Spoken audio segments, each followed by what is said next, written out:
Good evening, everybody. My name is James Irwin, Director of Educational Programs for Sigma Alpha Epsilon. I want to thank you all for joining us this evening for our last alumni webinar of the spring term, working with today's college students. We've got Chris Hallam, our Province Delta Archon, and a member of the Alumni Services Committee who's going to be presenting this evening.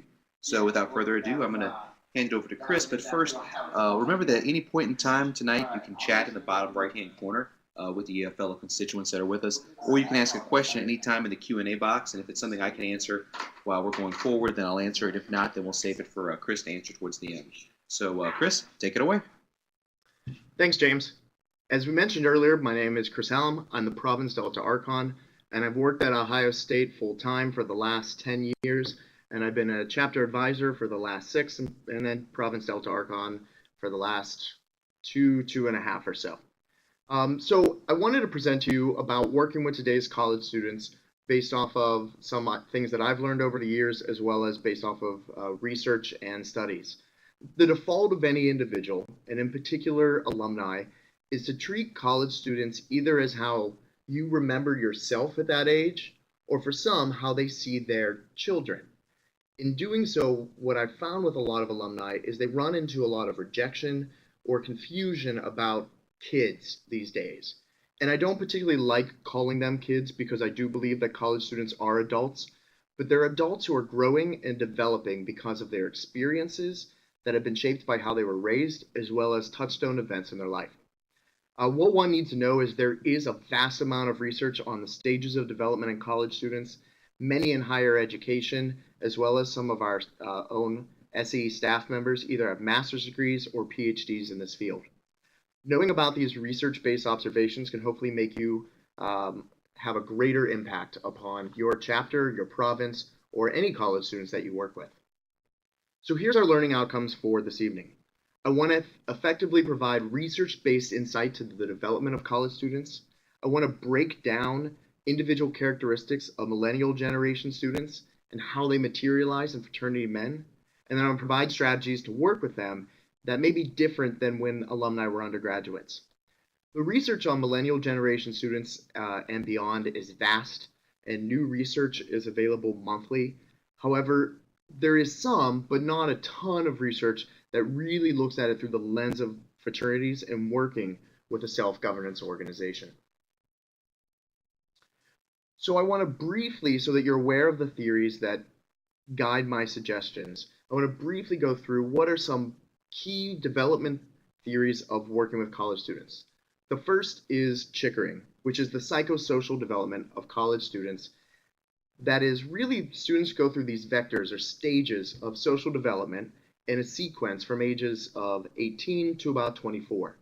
These vectors can be about competence, autonomy towards independence, mature interpersonal relationships, learning how they develop a purpose in their life, learning how they develop integrity. And I could spend hours breaking down each vector, but if you've ever wondered why our students early on don't even know how to plan an event, or sometimes they don't have the emotional competence to complete tasks or deal with feedback or function even in a fraternity, this entire theory addresses some of those issues. Perry is cognitive development of our college students. What it's called is really looking at dualism to relativism. It's seeing things in black and white, and then as you grow up, living in a world of gray. If you've ever wondered how when you first met a new member or pledge and they trust everything you say, but as they get older, they begin to challenge this authority and believe that everything is relative and not valid, that's basically Perry. Kohlberg is moral development. We find that our college students only focus on their own self-interest and they try to avoid punishment. Or if you've ever seen people conform to hazing after they themselves have been hazed, that's basically Kohlberg's moral development. Kolb is really the experiential learning. It's our students have really value making meaning from direct learning experiences. So if they go do a service experience and then reflect on it and discuss what that means in their lives, that's the making meaning for them.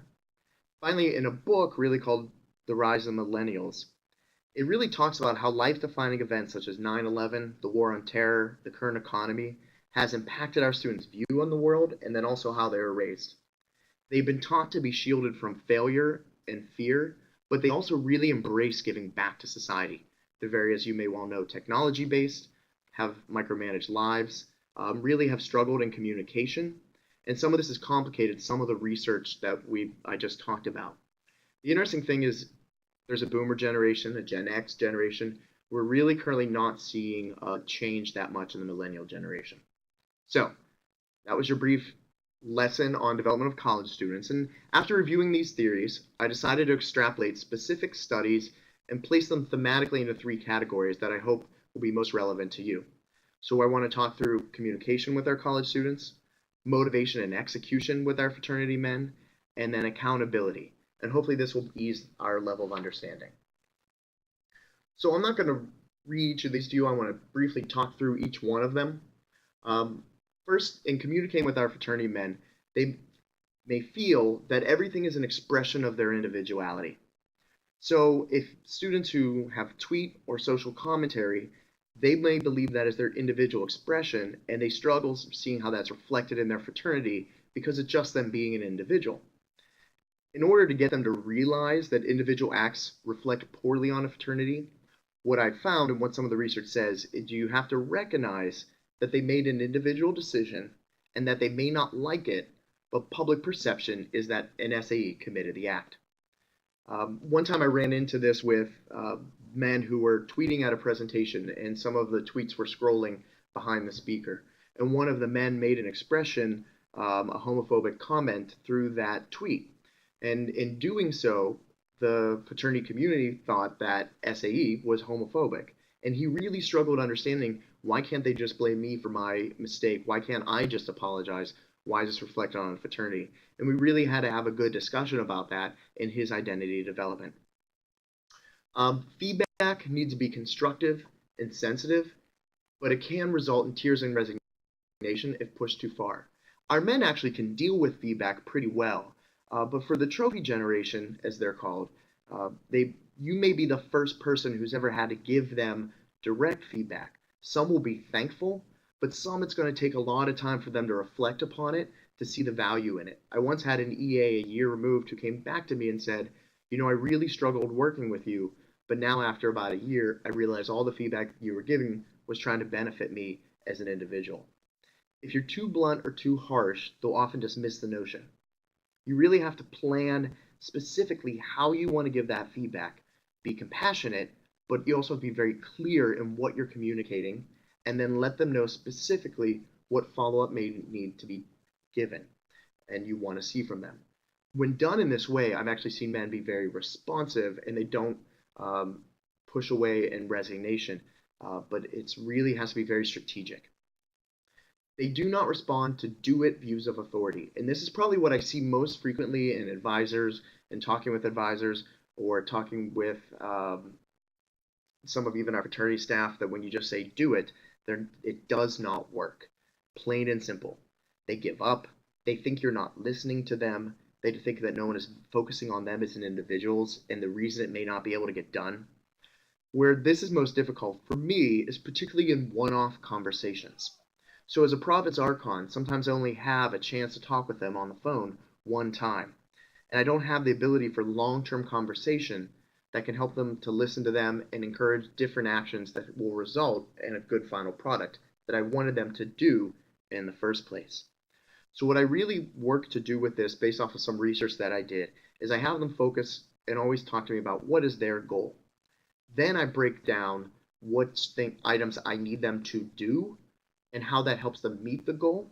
So for example, I had a chapter who their attendance is struggling, and they just wanted to tell people, ironically, just to show up. And I wanted to tell them, well, here's all the things you have to do at your chapter, and here's what needs to be done. Instead, I talked about what are some of your goals, and they said, well, enhancing content. And I was like, okay, then let's come up with 3 stages of content that you can add, and then we'll see if more people can come. And then I encouraged them to include ritual in it, because that would help them meet their goal of attendance. Maybe people would feel more connected, and they started to put different strategies in place, but it was through their goal, not just me telling them to add content, add ritual, to fine people for not attending, whatever that may be. The men value recognition and value positive reinforcement, and sometimes you'll find better repeat performances from them when you give recognition and positive reinforcement. Um, we may encourage it through multiple awards and statements, but if you don't at least provide verbal praise for a job completed, even if it's not completely well done, but that somebody recognized that they did something, they may not complete that task again in the future.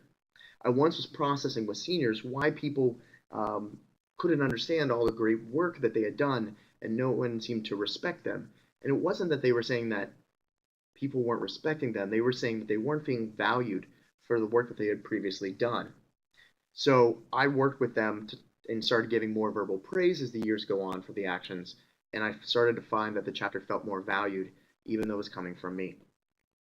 Students aren't used to praising each other, so really when someone tells me about something they think a member did really well, I try to really encourage them to just pull them aside and say, hey, good job for doing this, or I noticed you did something well. I'm really proud of you for that. Sometimes doing that even privately versus in a public chapter meeting can have better action. And finally, the question always I get in how to communicate is, should I phone them? Do I text them? Do I email them? Do I message them on Facebook? Why can't they talk to me in person? And while our students are more connected, they're also more easily distracted. So sometimes they'll get your email, they'll mean to respond, but then they fail to because they get distracted by something else. This is not a statement upon you if they fail to respond to an email or a phone call, because particularly electronic communication is easily ignored.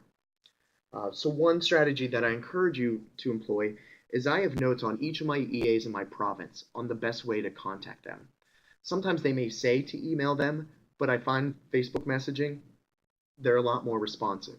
Or I find text messaging will work for one individual to say that, hey, I want to talk to you in person. Can we schedule a time to sit down and talk? So you really have to figure out what that works for each individual person. And I'll talk a little bit more of some other strategies that you can employ here in a second in communicating with your men.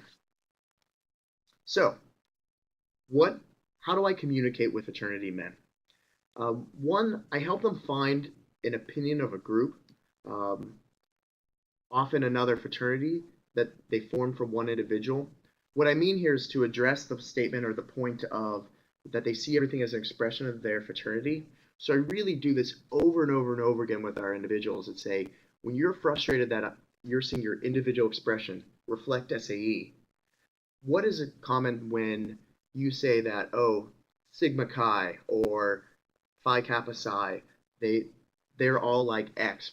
How many times is that based on just one person of that fraternity that you know? So I don't chastise them. Rather, I try to help them understand the broader implications. And this is a conversation that you're going to have with almost every individual over and over and over again. And that will hopefully start having them break down that they're a student and that this is what their actions caused, that it's not a statement of SAE, but you're just reflecting about SAE. As we were just speaking earlier, learn every chapter member and through what communication they respond best. Once you find that method of connectedness with them, someone who you thought was not very responsive can suddenly become responsive over and over and over and over again. I've actually have an individual who is great face-to-face but does not respond to an email, a text, a Facebook message, and so I've actually had to start working with him to say, I can't talk to you only in person. What is a good response time to expect from you? And so I'm really trying to coach him up, but all of that has to be done face-to-face. When giving feedback, listen to them as long as possible. So anytime I know that I have to give an individual feedback, I tend to even schedule out an hour, because if they initially disagree with me, they need to express individually all the reasons why they may disagree, or some of the struggles that they may have, and I need to listen to that as long as possible. When they feel listened to, they feel valued, and when they feel valued in return, they're more likely to listen to your feedback because they realize you're not trying to cut them down, you're only trying to enhance them as an individuals. So this is whenever you give feedback, you really need to make sure that there's some time to pay attention to how they're processing that and give them as much time as possible. As we mentioned, you really check yourself from the just do it mentality. What another strategy that I found with this, or research says, is instead of focusing on, well, if you just don't do it, here's going to be, then you're never going to succeed. Really focus on what are the consequences of them not doing it. And if they don't want to do what you're suggesting to them, then what's going to happen? Basically, give them a choice. You can implement more risk management strategies, or you have the potential to get in trouble with IFC if you're not implementing risk management strategies and following Minerva's shield. Now, that's kind of a broad example, but basically by giving them a choice, now it's allowed them to, instead of it becomes their action and not you forcing them to do something, this is also allow for longer sustaining change. You also need to learn to pick your battles. Sometimes I'm struggling when a chapter member for 3 months is late on an alumni newsletter, but really is that as just as important as maybe a risk management issue or something else that may arise. So I really have to pick my battles and what I need to ask them to do or give them choices to accomplish. You'll see this a couple times in my presentation, actually. Be willing to be disliked, because when you're communicating with the men, it may be through feedback, it may be giving feedback because they're not responsive, it may be choices they may not like, and that's okay. But what it says, and some of the research says, is keep treating them the same. Don't ignore the person who may dislike you at that moment. You are teaching them how to handle disagreement in the future, so that's okay. And something I always say that it's better to be respected than to be popular. And finally, ask yourself, have you said to them, have you done a good job lately? Have you done it privately? Have you done it publicly? Actually, one strategy that I want to employ with my chapter next year is I really want to teach them how to say thank you. And so I'm going to try to find a way to say, this is the year of thank you. This is the year of recognition for each other and the good things that we've done. And I'm going to start out by thanking them for some of the accomplishments in individuals and group accomplishments that they accomplished last year that I noticed that maybe nobody else did. So really, I realized that I don't always say that they've done a good job, and I want to start teaching them those skills. So let's break down motivation and execution. So what is it that maybe hinders our motivation or hinders our men from executing some of the tasks that we may want, or even sometimes that they may want, or they may want in others? First, some positive things is, as we mentioned before, these men have a greater interest in direct service versus philanthropy, but they often have a difficulty understanding the distinction. Students have done service where they've worked at a Habitat for Humanity, where they've gone out and worked with other college students. They've done walkathons, which is more of a philanthropy concept, their entire lives. But service and philanthropy are two distinct skills that they often have become blended together. They desire more direct service, but as we've talked about, they lack the skill set maybe to plan it versus a philanthropy that they can just attend. So I've often have students who they'll struggle completing and scheduling a service event, but a lot of students are clamoring for it, and I've had more students being like, I wish we would do more of this. And that may be a commentary about their execution and planning a task than it is their desire to have some service. You'll find our chapters are a lot more multicultural. There's a greater acceptance of race, religion, and in particular sexual orientation. That doesn't mean their language always balances out with this, but that our chapters have become more diverse. And men have a stronger difficulty with authority who don't adhere to some of these views. They are still, like I mentioned, they'll still say insensitive things, but that is what have been taught, and it's more from lack of knowledge than lack of respect or being racist or homophobic. And they'll often reject people who use certain old school languages, even towards gender expressions. Again, that doesn't mean that they don't do it themselves, but this is an area that they're more motivated in and motivated to be an advocate for other students and other cultures. They're less efficient at multitasking, and this isn't necessarily a negative, But really, sometimes you have to work with them to focus on one task at a time mentality. The more they're working on multiple tasks, the more they'll be stressed by this, and they may have a difficulty when they're asked to prioritize. But where this can be a skill set is when you hear a student has a uh, not a very difficult week in their academics, that's a time to tap them to focus maybe on one task they can work on for the fraternity that week or the next 2 weeks, and just give them one task, and you might see a lot of results by focusing on that individual. But they can often become very stressed when they have multitask going on and academics all at the same time. I want to talk a little bit about budget because sometimes that's an execution problem, and some of the background is our millennial generation students. Some have had a higher level of access to money or perceived access. Their families are shunned from this. That's also a social justice issue, but they really do lack a budget experience. And that's not coming from their students don't have like accounting backgrounds or they don't know how to subtract and add, but more their use of the electronic age of one pot of funds.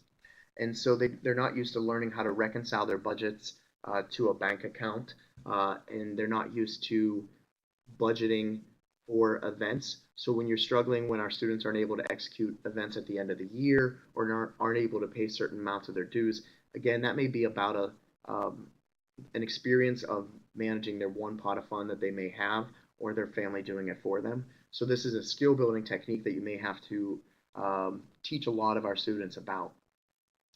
A college, this sounds a little more negative than I would like it, is not currently preparing them for postgraduate work environment, and many educated men are dropping out of jobs. This is not about students not being intelligent enough, but our students are desiring work environments that they believe should be more fun, more family friendly, more flexible hours. Sometimes they want work to be more challenging and more creative and flexible and open-minded. Um, and so they're coming into these typical business environments, or they're seeing even their own fraternity that isn't fun or family flexible or allows them to work at all types of hours of the days, and they feel like that's holding them back in their creativity. So really helping them, one, either prepare for not working in that environment, but also creating flexibility in how students can accomplish tasks. You might see more execution and motivation from our students, and you find like your Google work environments, people who are creating those work environments, we're finding that our students are going to those environments and they're working 60, 70 hours a day and are loving it. So they also value someone who is authoritative, but again, as we've talked about, respects listening and appreciates his employees. And so again, that's a strategy that you can employ as we've talked about to help them be a little more successful even in their fraternity environment. Our students are checklist kids, and again, this is not necessarily a bad thing. They need clear expectations, timeline, and responsibility. I worked with a chapter that for 4 years didn't have philanthropy event whatsoever. And finally, they wanted to try to plan one, and I think they had enough of the students to engage it. And I wrote them out 48 questions that they asking if they had considered them or not, and to help them. And then one of them was create me a timeline of events. And once all I had to do was ask them the questions, they had then a checklist to follow, and then they were able to be more successful. And so and they're accomplished the philanthropy. And again, this was a skill building. They needed a checklist to learn how to accomplish a task in a timeline. Again, our men have a lack of experience in planning and executing. Oftentimes you hear them say, well, we'll just send out an email and then what time everybody needs to show up. And then that email doesn't contain some of the checklist of what time, what happens if people don't show up, where's everybody going to meet, who is going to drive, and so really working and coaching our students to accomplish some of those tasks. So and I've seen some of the chat that people are talking about some of the ways of motivation and extrinsic and intrinsic motivation for our college students, but some other ways to motivate and help our fraternity men accomplish tasks is the first time that you work with our students, particularly our first years and our second year students, it's okay to really sit down with them and work with them to complete a task and walk them through step by step. But again, if our responsibility is to be educators, if we continue to do this, we're only continuing to enable the behaviors that they've gained from maybe their families or from peers that they've worked with in the past. So the second time that you have to work with them on a task, don't do it for them, but this is where you can ask prompting questions to say, what do you think need to be done? What is a step that we may be missing here? And then guiding them through those questions so they can begin to learn to process that themselves. So it's really that teaching style of a process. Ask questions publicly and privately about how they intend to complete a task. Like we were saying before, asking them who is driving, what time are people meeting. You're not telling them when these need to be. You're just letting them know that this is something that needs to happen.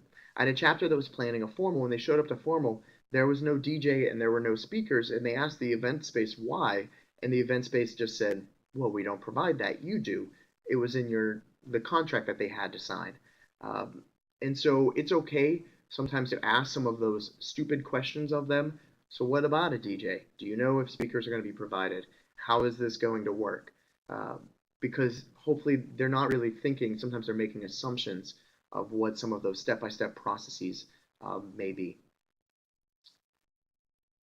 Don't answer simple questions for them. Again, this is all about teaching and teaching skills, and it's not that our men don't have these skills, but it's really sometimes they've had people who are responsible to complete these for them in the past.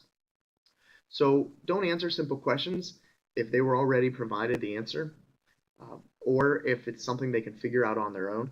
Just this week, I had someone ask me where Marianne Clibb's address was, full well knowing it was the service center, and full well knowing they should know that address.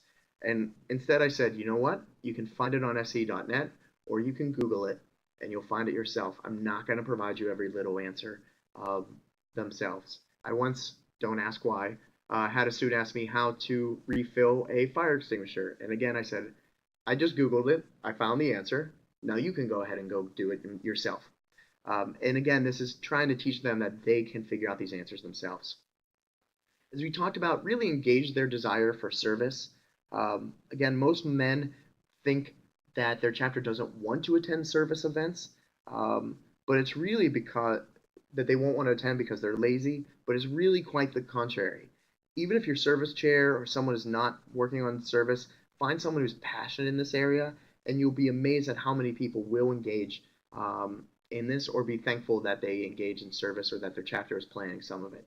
If you really talk to some men when they're rushing, they time and time again, I would say at least half of our men choose to engage in fraternities because they want to get involved in direct service. But again, it goes back to our events. Our chapters are making assumptions or not planning events well that these aren't happening. Check your language on gender issues, GLB issues, race issues. They won't confront their peers' language, but particularly I've seen sophomores will call me out on mine, and that's okay. They may see you as an authority, but they may see you as someone who's of service to them, and so they will call you out on some of your language, but some students won't and may not value you for it. I've actually had some students who have challenged me. They're like, well, I heard that person say a negative thing. You didn't say anything about it. And I said, can you trust me that I may oftentimes pull people aside and speak to them privately about their language? So they've even called me out on not confronting a situation publicly, even though I did it privately. So I know this is somewhat contradictory because they don't confront others on their language, but it really is something that we're seeing on a consistent trend working with our college students. Accountability, so our third and final topic area. Our accountability is they possess a lack of experience on how to hold their brothers accountable. You've probably all seen this in one way or another. And it's not that they don't know how, it's that they've never they've never done peer-to-peer accountability. It's always been someone else's responsibility to do it for them. And when parents have done it, sometimes it can even be muddled by leniency or contradictions, and all of them are coming from a different background. So when they want to hold people accountable for dues or judicial board or follow-up conversations, students may react in anger. Remember earlier we talked about they're trying to learn how to manage their emotions and attack. So that is an area that you probably all well know, and I'm just quoting an observation. We'll get back to some of that in a second on how to teach them to hold people accountable. One trend that I've noticed, and this is more an observation, is they really try to, when they make a statement such as the chapter shouldn't have to make us do X, Y, Z, we should hold ourselves accountable. That's our own individual responsibility.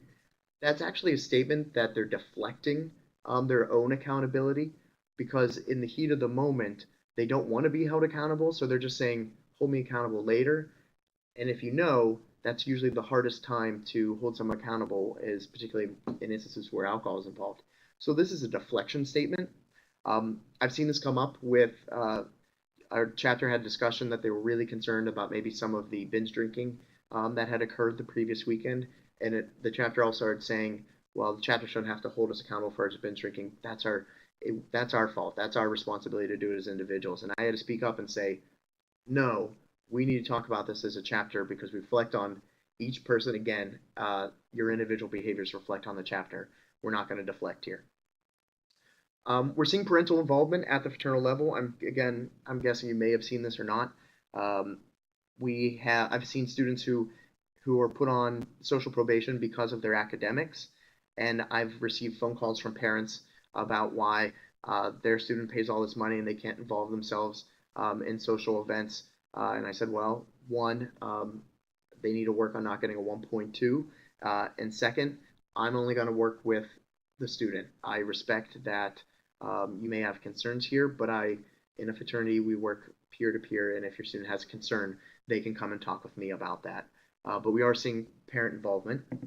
They have a demand for work-life balance, and again, that's more about they're not sure how to balance their work, and so sometimes when they feel like their life is out of balance, they start to reject their position, or that's the first thing to go. And so it's really working with them about how their position can become something that is a helpful balancing tool for all of their students. But that's definitely, I've seen students drop accountability and executive ideas because they're feeling unbalanced in their lives, and so it really comes down to processing that with them.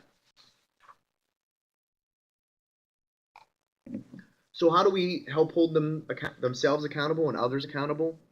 Again, as we talked about, sometimes this is a teaching tool where you may need to be the one to give them feedback and be willing to be disliked. You'll tend to find the most resistance in this area in the accountability feedback that you may give them. I try to really set up, what I encourage you is, our first year students are the ones, they see you as a level of authority, and they really respond to authority their first year more than any other year. So I really try to talk with each one of them as individuals their first year and say, if I give you feedback at some point, it is meant to not criticize you, but to help you grow and help you be developed. And so they're in that dualism stage of things are black and white. And so hopefully they may get that message early on. And that when I found that I do that, the dislike in holding people accountable in the future tends to dissipate. Stand your ground. When it comes to accountability, sometimes this is where the just do it goes out the window. But we can't be lenient or waver. Many of our men have learned unintentionally how to manipulate others, to be a little more flexible in the past. And once you do this, then they're going to be more likely to try to push those limits in the future and not be held accountable again in the future. They like consistency. They respond to consistency, and they're going to look for it from you. That's also something to coach our members on, is that the whole statement of, oh, but he's a brother, we should be understanding and flexible. That's really going to actually increase our men not being accountable. So really encouraging our members to be stringent but fair, and again, goes back to the listening strategies that we talked about before. If you build up enough relationship, I found sometimes the best way to hold, and there's research on this, to hold our students accountable is through an emotion, and let them know that you may be disappointed in them, disappointed in their actions, or disappointed that they didn't follow through on something. And I've laid it on pretty thick before, where I may say, it's fine that you didn't do that. It's not going to hurt the chapter all that much, but I'm just more disappointed that I expected a little bit more of you. And that may enhance their ability to complete a task or do more in the future. Again, as we talked about, don't let them deflect accountability onto others. And so really calling out that, but letting them do the processing. So if you can let them know, hey, here, I think you're kind of deflecting here. Let's move this topic back, and let's really let the men give peer-to-peer feedback when that's happening, and encourage that conversation. And don't let men deflect the peer-to-peer feedback and the accountability that may be happening. Encourage your members or yourself to start small on accountability.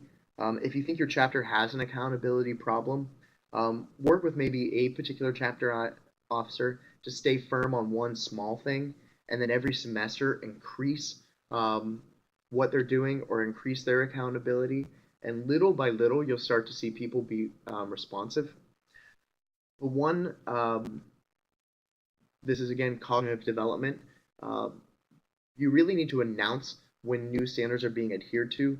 The biggest struggle to accountability is men will often say, but we've never been held accountable for our academics in the past. 3 years ago, this person wasn't held accountable. Why do I have to be held accountable now? And what I really try to work with them is that was the chapter then, and that this is the chapter now. And a chapter that doesn't change or grow or hold accountable, they're just going to be stagnant. But the best thing that you can do is encourage your men or yourself to say, okay, starting today, we are going to hold people accountable for this. And I need everyone to be clear that this starts now. Is there any questions about this? And that gives you something to refer back to. And then you hear less of the, but we never did this 3 years ago. So lastly, I didn't talk about this earlier, but just working with today's college students, a note about mental health is students, due to advances in medicine and less of a stigma towards therapy and towards having a counselor, more students are coming to school now that would not have been able to come to school 10, 15, and even 20 years ago. Every school administrator that I talk to sees more and more mental health issues, and our fraternity men, this is no different. We have many of our fraternity men who are coming on some form of medication, and they may be very open about this. You also may be seeing more cutting behaviors. A couple years back, people started thinking cutting behaviors was a suicide attempt or suicide ideation, but our students are now more and more cutting their skin to relieve pressure or pain, and they're very open about this. You may not see them do it, but I've seen quite a few fraternity men walking around brazenly not showing off their scars, but they're not ashamed of their scars because it's the coping mechanism that they've learned. And now more and more of our students are not seeing this as a suicide type ideation, but they're seeing it as for what it actually is. Our students are taking medication that's leading to medication sharing. I've had students on everything from Adderall to lithium. We're seeing lots of abuse of Adderall. Adderall is being shared amongst fraternity members. It's definitely an area I think there needs to be more education because our students are seeing it as even less than pot. They just see it as sharing their possession, no different than downloading music. They're just sharing it freely because they can, and because they see it as a positive benefit to help them focus when this is really kind of a negative thing in their lives. But we're seeing students take medication not understanding how alcohol can mix with that. We're also seeing a lot more suicide ideation. I'll be honest, I had 3 students out of a chapter of 70 this year be in a mental health institution at one point or another during the school year. And there again, we're very open about it. So if you are worried about suicide ideation, the 2 things that are most important is 1, not to be frightened by it, and then to ask 2 questions. The first question to ask if you think someone is depressed is, have you thought about killing yourself or committing suicide? The best thing you can do is actually blatantly asking the question. If they say no, then typically that is a very truthful and honest answer. If they say yes, the next question to ask is then, do you have a plan? And if they say, yes, I have a plan, that is definitely time where you need to involve other people. There are tons of campus resources Our universities are ready for this and understanding about this. I know many Greek life offices put advisors through training on this, but definitely reach out to campus resources, SAE resources, regional director, province archons, and we can definitely, if this is something you're struggling with or not worked with, there's definitely people who can help you talk with you about our students. But this is not necessarily, this is just a new thing that advisors may be dealing with, but this is a pretty common trend. And while it can be scary, there definitely are some strategies in place that we can apply. So I wanted to talk briefly just some application about this case study that I have and how this relates to some of the topics that we were just talking about. So this case study is if you have a member of a chapter who has a Confederate flag and is hanging it in a public area in a fraternity house. You have both females and some of our multiracial students coming to you with concerns, and they're not willing to talk with this member. Then what can we do? How would one approach this based off of some of the theories and the research that is out there? And what does that mean that an individual action is representing the fraternity? James just posted to feel free to chat some of your thoughts on this or how you might go about dealing with this case study or this scenario, and then I can break down some strategies based off of research and how maybe people might want to deal with something and how to apply some of these research thoughts. I'll address some of the comments as I see them, but this is actually a case that I had to deal with and probably one of the most difficult instances that I had to deal with as a chapter advisor and working with our students. And it really is something I had to really check myself and reflect on what would be the best way to approach this. So I'll describe a little bit more of the background in case there's any other thoughts, and then I'll talk about how to resolve it. So based off of our theory, again, this member thought he was expressing his individual beliefs, but as an SAE, he was expressing it in a public location. And I sat down and really tried to listen to why he thought this was, to understand where he was coming from. This it was a person who was from the North, born and raised in the North, not necessarily from the South. And so we talked about why it wasn't hung in a public space and not a private space in their room. We processed how it would impact the entire fraternity, and that it was SAE, was maybe seen as standing up for racist or slavery actions in the South, and that he was not representing SAE as a Southern fraternity. I let him know that other chapter members had come to me with concerns, and as we've talked about earlier, this was something that was difficult for them because they said, why can't people just come and talk to me directly? Why do they have to go to you? And I really had to educate him that people aren't ready to get feedback. They were worried about resistance. They were worried about, we all say that we want people to come to us, but typically when people get feedback, they get some form of resistance, just as I am getting now. And so really had to process that with him. And so we really had to talk about the personal issues and the personal impacts that students may have. And the student actually continued to refuse to take it down. Felt it was his individual expression, felt I was imposing upon him as he now became an SAE thing that I was imposing him upon, and that I, as an authority, he felt did not have the ability to ask him to take it down. Any other thoughts on where maybe to go from here? So as part of cognitive development, as familiarity increases with me, they saw me less and less as an authority and just the same person giving feedback. And so I had to reach to a higher level of authority. And I knew that would cause some difficulty and cause some problems. But this was one of those areas where I needed to stand my ground and pick my battles, particularly because people were now not willing to even come into the house because this was hanging in a public space. And while it was a few individuals were directly impacted by this. So I actually reached out to my resources, as I encourage all of you to do, and I contacted a higher authority. I can't remember if Boomer was a regional director, I believe, at this time, and knew that I am a liberal person from the north, and I knew Boomer was from a more southern tradition, and I wanted to ask if this was a battle that I needed to pick, and what he encouraged me to do, and if I needed him to, would he step in? And once Boomer said yes, and gave me more historical background on why this was something that needed to be taken down from a public space, that gave me more of an authority to go back. And unfortunately, I asked the student to take the Confederate flag down. And I knew this was going to be one of those, as we've talked about, I am making him do it situation, and I was prepared and given time for pushback and discomfort. So the second conversation went another 2 hours.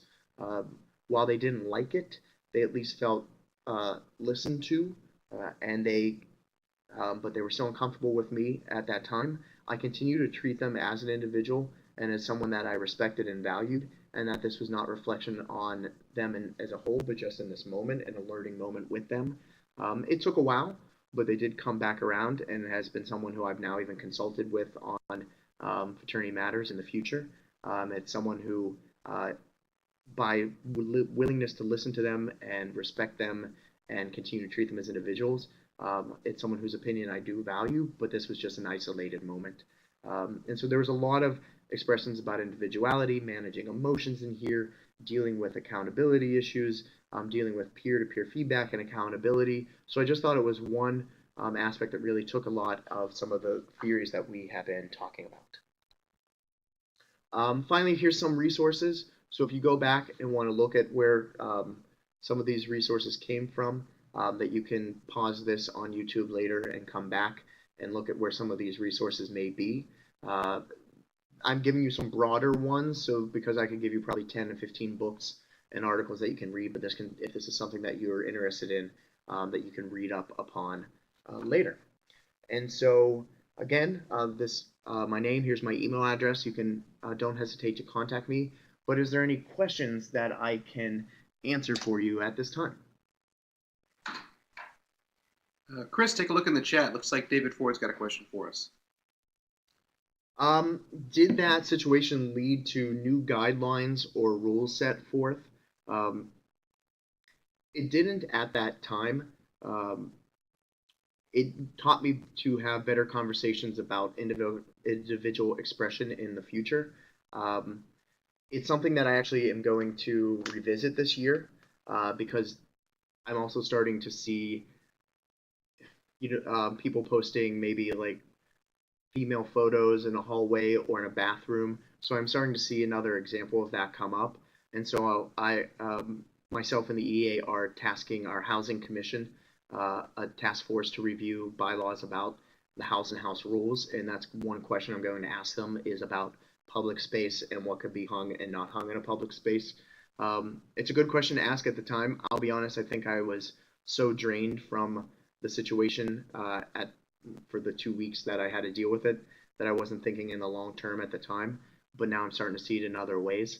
And you may ask yourself, what is the difficulty of hanging maybe female photos? Again, it's about visitors to our public space. It's about the true gentleman and responding to the true gentleman. But it's also about, I know that we have a member who is gay and frequently visits the house, and does that make him feel comfortable or not comfortable? And not all the chapter members know about it. And so it's going to be looked at now, but not something I considered at the time.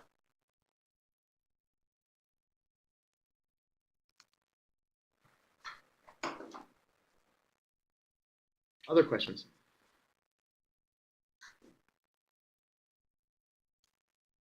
I'm not seeing any come in right now. I think you've done a great job with this and given everybody a lot of information to think about and chew on. So last call for questions. And while we wait on that, I want to announce to everybody that coming up this fall, we're going to have a new emotional and mental health initiative coming out from the Fraternity Service Center that'll help you to identify the warning signs of those who may be suicidal or struggling with different issues. Mental health issues. That'll help you to see the warning signs, help to direct them to the appropriate campus-based resources. Not to make us experts in helping them, but helping them find the right help to get helped. So be on the lookout for that information. We'll have some training starting in September for everybody out there. So it should be, another great resource put out there for everybody to take a look at. So, and it doesn't look like any questions. So, Chris, any final thoughts? Sure. I know this was a lot of information, and some of it may seem common sense, but I hope that helps you realize that maybe what you feel in your gut or the common sense is out there is rooted in theory, and that maybe some of the struggles that you may see with our college students is not something that just our students are dealing with, but it is a process that they're going through. And so I think as long as we think of ourselves as educators, we think of our students as going through a process, and we really are trying to do what's best for them in the long term and for them as an individual as well as a fraternity. It's how we can be most successful in working with these students and looking at things through their lens and not necessarily ours as an alumni or when we were an undergraduate. But if there's ever a situation, please don't hesitate to contact your your regional director, myself, your province archon to really talk through a situation.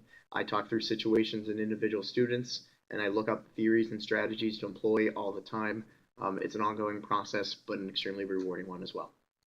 Thank you. Thank you, Chris. So we'll have a brief survey coming up after this. Thank you all for your time this evening. File up and have a great evening.